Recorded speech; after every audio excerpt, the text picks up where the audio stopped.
Hello and welcome folks to Agathos Flight School. I'm really excited and have to thank all of you who have taken a look at my last video. I am just blown away by the positive reception it received, by the number of views, the number of likes, the number of comments it's got. I actually did not really think it was so good and couldn't believe my eyes when I after roughly 12 hours checked my channel for any reactions, and now it's up there for a week and we are around 2,500 views, which probably, with the exception of very few tutorials, no other of my videos ever achieved, and for sure no video achieved that in that short of a time. And so big thanks to all of you who liked the video. And with all the comments seen, I think it's time for a little behind the scenes and making of to that video, so you have some sort of idea how it came to the video. And also I want to answer some questions that came up in the comments. First, let me say, when I'm doing real life flying, my primary focus is not to get good footage with action cameras. When this happens, it's just luck. Especially when I'm training on a new type or getting accustomed again after the winter season on a plane.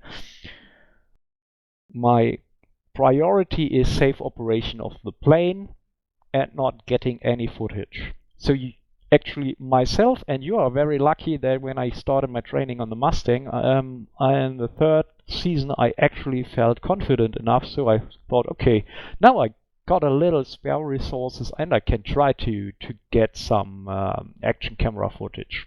I was even more lucky that Stallion 51 was so kind to provide me with the external footage, and when I got home and cross-checked what I had on the action camera and from the external cams, I noticed I at least had two good passengers I could compare with two views and make a comparison to both flight simulations by just flying the planes in the simulation to the settings I did in the real one. And additionally, then I thought, okay, the footage of the landing is also quite good. There is no internal view there, but it's good enough to add in and give you a general idea how it works. So that is the background there. And in this video, as a thanks, I will include a short field takeoff with a real plane, where I also do not have internal footage, but I think it will be good enough. And the second reason for this video is I will take a real look at both the roll and the landing, because I actually messed up a little bit with the conditions for the planes, and especially in IL2 the P51 was probably a little too heavy because I oversaw the option that you can remove the ammunition, and so I redid that passage just to review if there are any major changes to my first comparison. For those that don't want to wait until the end, no, there is no major difference. One part is better and other part actually got worse. So wait for the later part and you see what I mean. One thing on the roll, I will include a new comparison when the plane starts to roll. One thing I want you to know about the real Mustang is, in the footage I showed you, where I was using 900 RPM, and I was using that 900 RPM actually not because that's the RPM where the plane starts to roll, but an RPM where the engine is running smoothly on the ground and will not fuel the spark plugs. It's very likely, but I don't have a footage of that, and so I didn't include that even with 850, 800 RPM or anything slightly above idle, the plane will actually move in reality. When you throttle back on the runway, and when you want to brake or slow down when you are taxiing, you actually need to go back to idle. But the Packard Merlin does not really like to run at idle too long, because that might fuel the spark plugs, and so you avoid running the engine too long in idle. So keep that in mind. So the difference between the planes in the simulations and the plane in reality might be a little bit larger than it seems, because I'm just focusing on those 900 RPM. But now to the new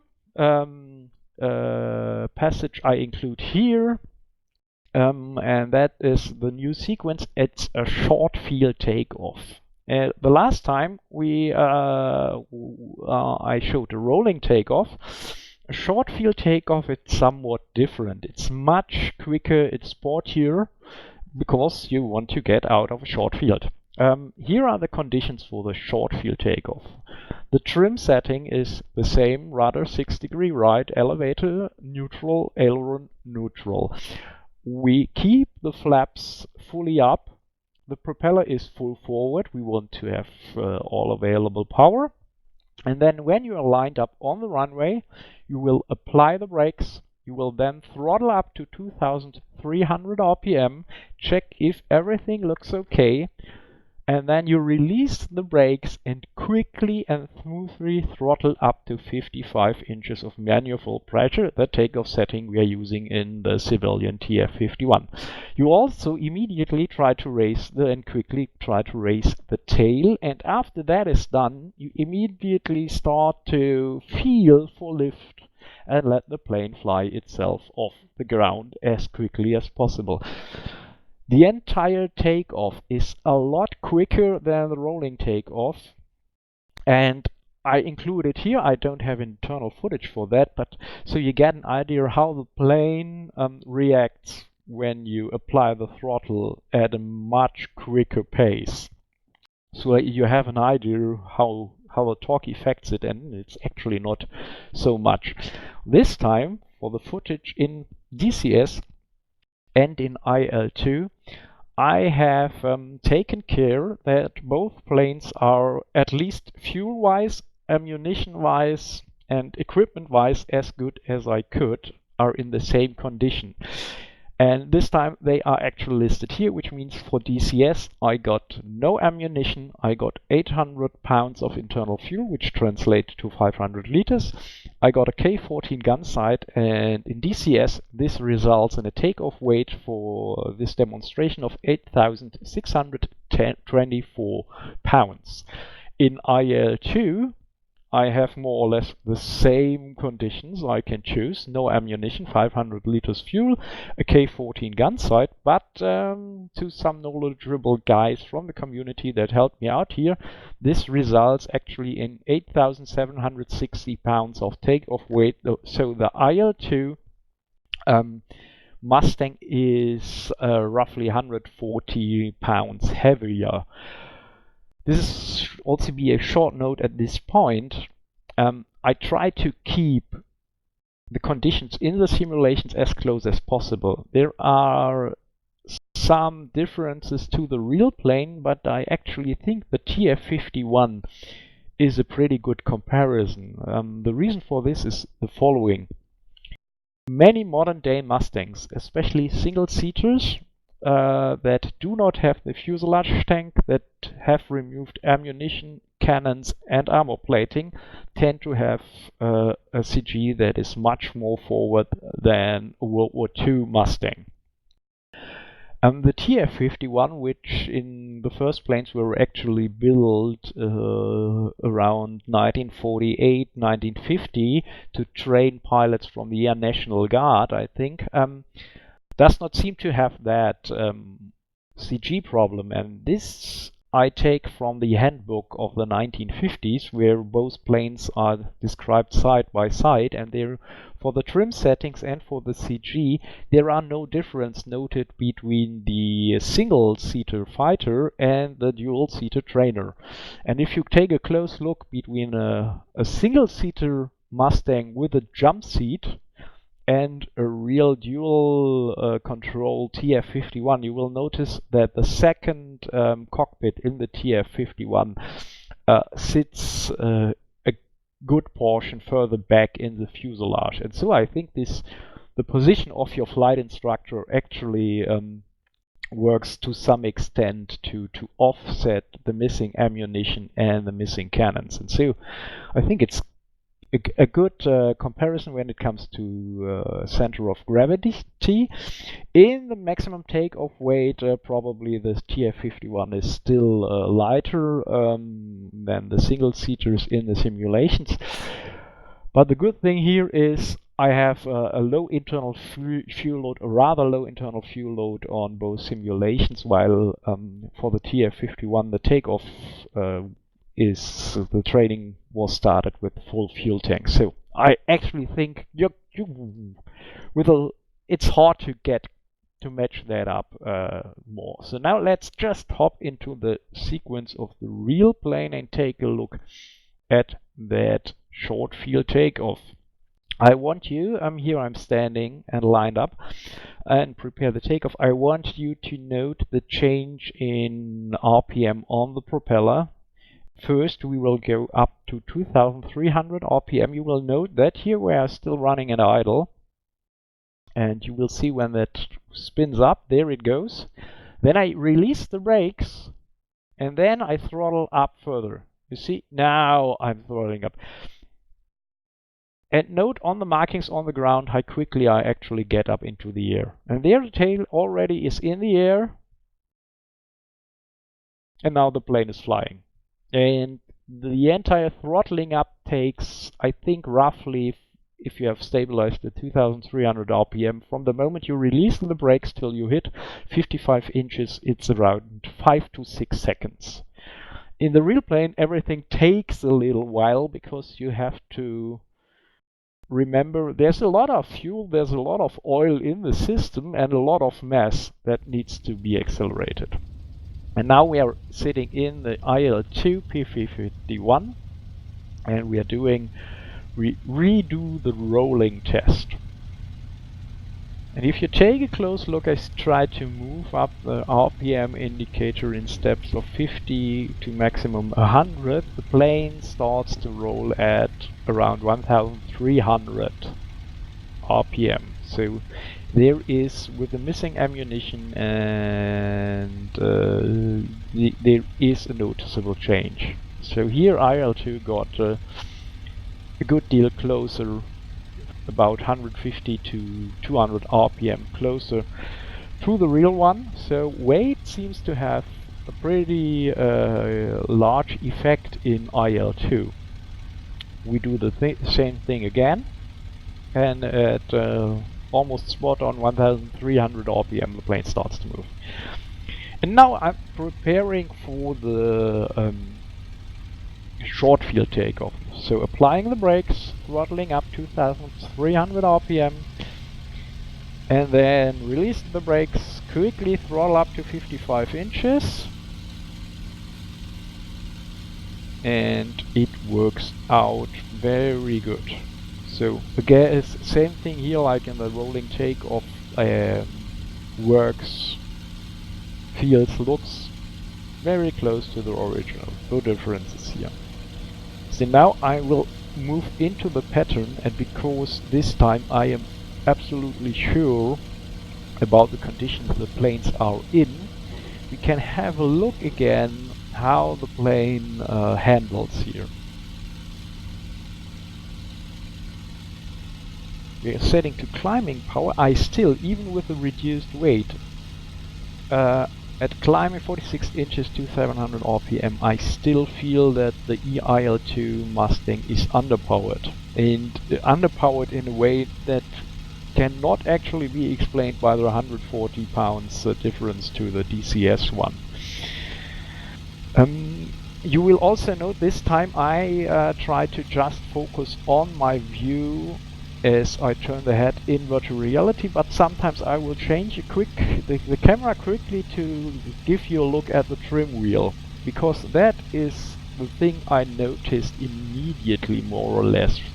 The lighter IL2 Mustang is actually more unstable in the pitch than the heavier one. So Also, the ammunition is actually very close to the center of gravity from the location in the wings. It seems to have a rather high effect on the nose heaviness on the plane.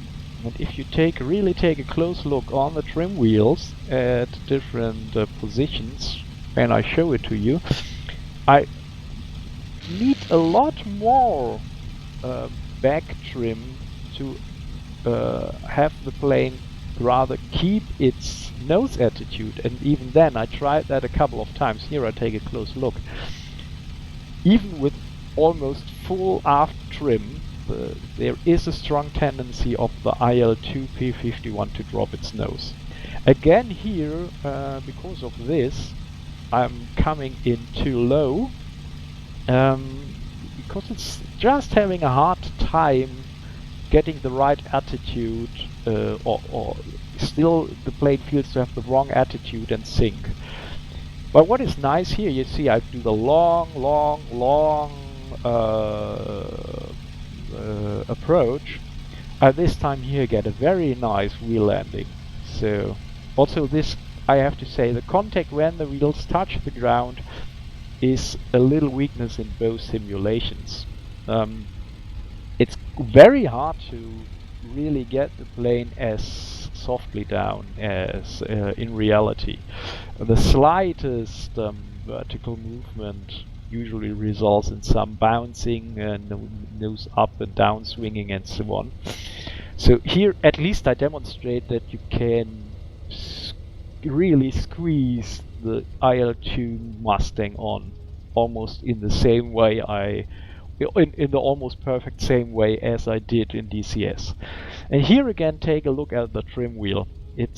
There is not much of trim authority left, and that's why I kept this footage until the engine is shut down and I do my after landing checklist. Note how much forward trim I need. I've checked how much movement I have back, and that is actually how much it takes to neutral.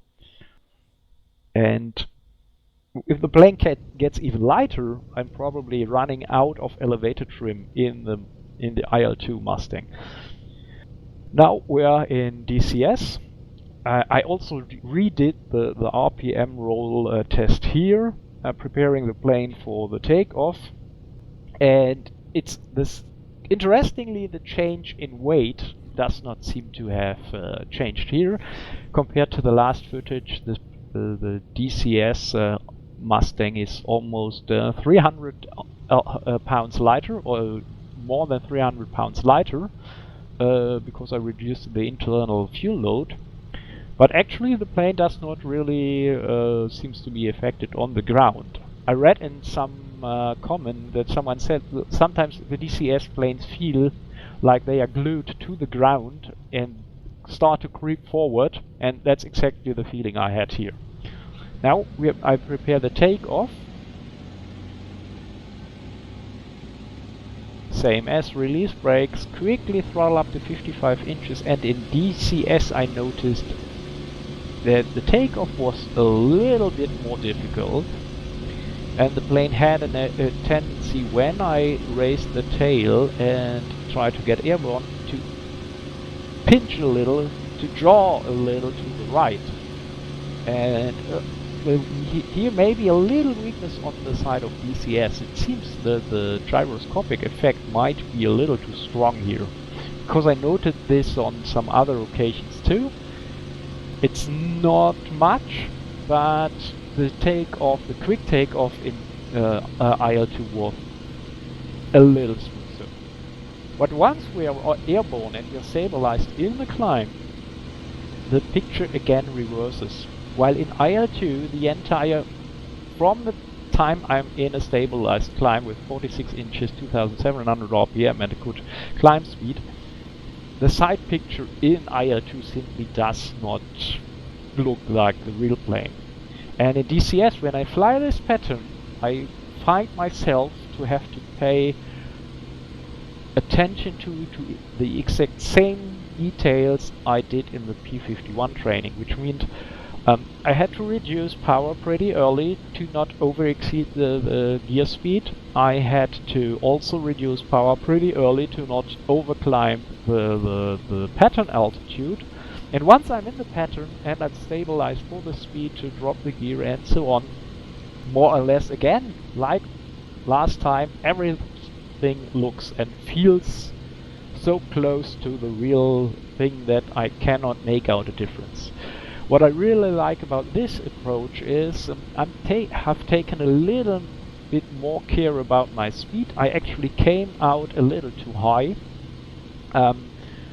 but from the time I started to turn into base, I have way better airspeed control than last time. Before I turn into base, I'm 5 knots too slow.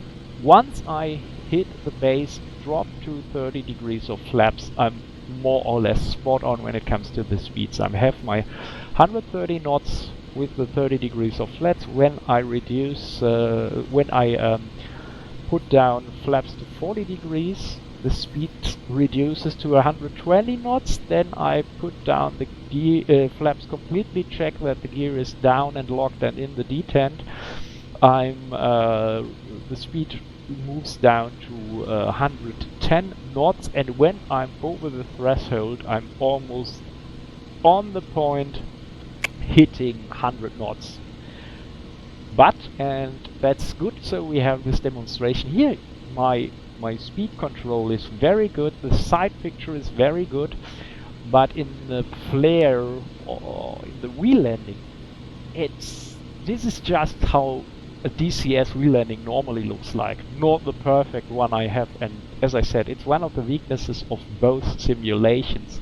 The moment you touch the ground, it is just a little, it seems just a little bit too much energy coming back. You see here, I flare out, flare out, flare out, flare out, flare out, I hit, and it's a little bit, you see, it's just a little bit more bumpy.